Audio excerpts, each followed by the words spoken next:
Welcome back sa panibagong adventure ng ating pagtutusok. Nandito na ulit tayo sa ating spot mga par.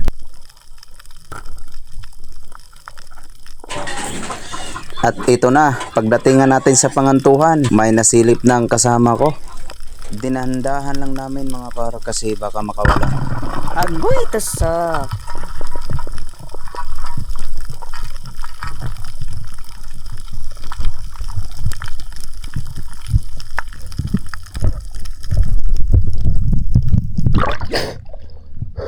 Ayan mga par, nadali rin natin ang mangrove snapper o manggagat kung tawagin sa amin. At shout out din pala sa kasama ko, si Jason Costillas. Kasama ko siya ngayon at siya ang nakadali. Grabe ang lupit mang tusok mga par. Napaka-importante talaga sa pag-dive mga par kung mayroon kang kabady.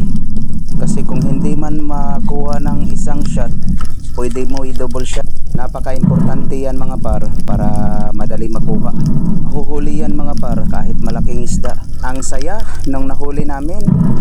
Ang laki ba naman ng mangrove snapper? Siguro halos kalahating kilo na yan mga par. May nagpakikita na naman sa atin mga par. Ang blue spin unicorn fish or surahan kung tawagin sa amin. Hindi nga lang kalakihan pero pwede na to. Ayan, nadali na naman natin mga par. Ulam ka sa akin mamaya.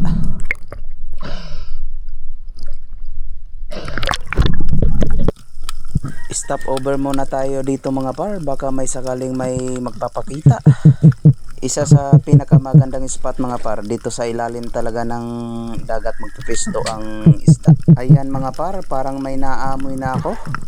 Nagpakita ang big mouth mackerel or anduhaw kung tawagin sa atin mga par. Agoy tasak. Maliit lang ito mga par pero pwede na to. Mayroon pa sanang mga kasamahan kaso ang bilis tumakbo. Naglo-low tide kasi ngayon mga par. Kaya mas maganda dito sa ilalim talaga ng dagat magpipisto yung maraming isda.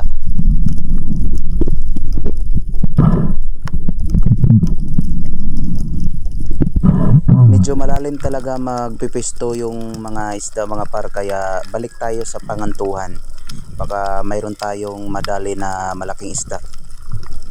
Tinatry kong tumingin sa taas mga par at ito na nga, nakita ko ang isang needlefish or balo kung tawagin sa amin. Grabe mga par, sayang talaga, napakalaki pa naman. Hayaan mo na, mayroon talagang panahon na hindi para sa atin. Ito ulit mga par, may nagpapakita naman sa atin ang surgeon fish o hindangan.